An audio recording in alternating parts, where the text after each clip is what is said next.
كان عندي امتحان في مادة خائفة منها جدا عشان كثرة التصنيفات. أيضا اليوم هذا حصلت حاجات كتير في الطريق خلتني أوصل متأخرة على الامتحان. بس وجدت أن فترة الامتحان مقسمة 2 وممكن أن أدخل في الثانية. كان بين الفترة الأولى والثانية ساعتين. طلعت أراجع تاني وهنا كانت الصدمة. كنت أسأل نفسي وكانت الإجابة غلط. قفلت الكتاب وبدأت أصلي على النبي كتير. وأنا كل أمل. وبعد فترة ذاكرت وبعدها وجدت كل اللي ذاكرته في الأسئلة. وعرفت أحل الحمد لله كويس. أنا حرفيا كنت أريد أبكي من عظمة نبينا محمد. ومن وقتها وأنا أصلي عليه كتير. جمعني الله وإياكم ورزقنا شرف مرافقته في الجنة. أتذكر أني كنت حينها في خضم البلاء ودرك الشقاء.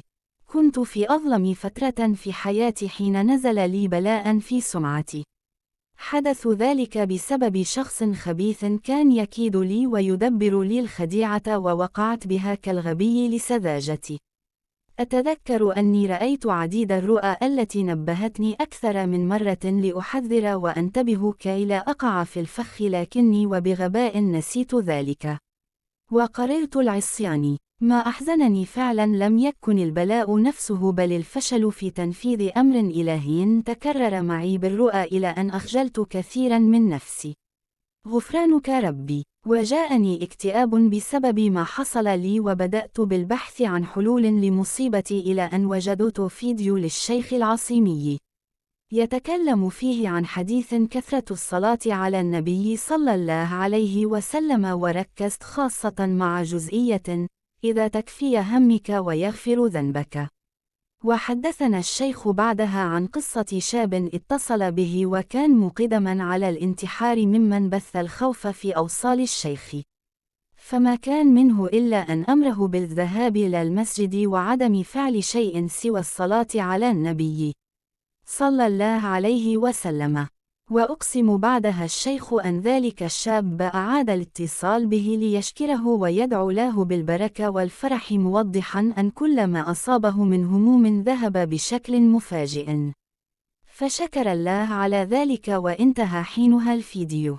اقتنعت فعلا بأن الصلاة على النبي صلى الله عليه وسلم هي الحل فاستقطعت وقت قصير من بعد صلاة المغرب إلى أذان العشاء وخصصته للصلاة على النبي صلى الله عليه وسلم.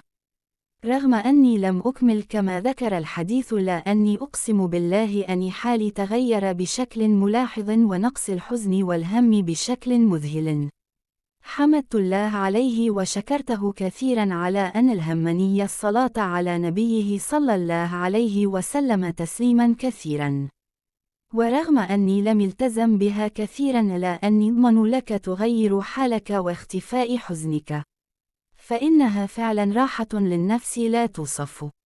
داومت على شيء طوال 6 أشهر. كل عصر جمعة أقف بين يدي الله رافعا يدي مستقبلا القبلة. أصلي على النبي الصلاة الإبراهيمية فقط حتى يؤذن لصلاة المغرب المؤذن. ووالله فتح الله علي من واسع فضله فتوحات لا أحصي لها عدد. أزال الله الهم وأبدلني إلى أفضل وأجمل حال. فله الحمد. فالنهاية لا تنسوا الدعاء لأهلنا في غزة. اللهم إني أستودعك غزة وكل فلسطين. اللهم كن لهم عونا ونصيرا يا رب العالمين.